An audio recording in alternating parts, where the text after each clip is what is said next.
Hi, today I'm going to show you how to properly fill up the salt dispenser into your MIELE dishwasher. The salt dispenser is located on the bottom left side. It's right here. And to properly refill it, you need to have this tool. It's called funnel. So first you need to open up dispenser, put the funnel in,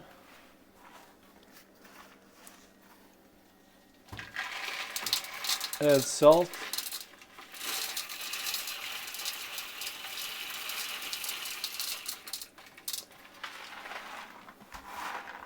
fill it up all the way to the top, remove the funnel, close the dispenser, and that's it.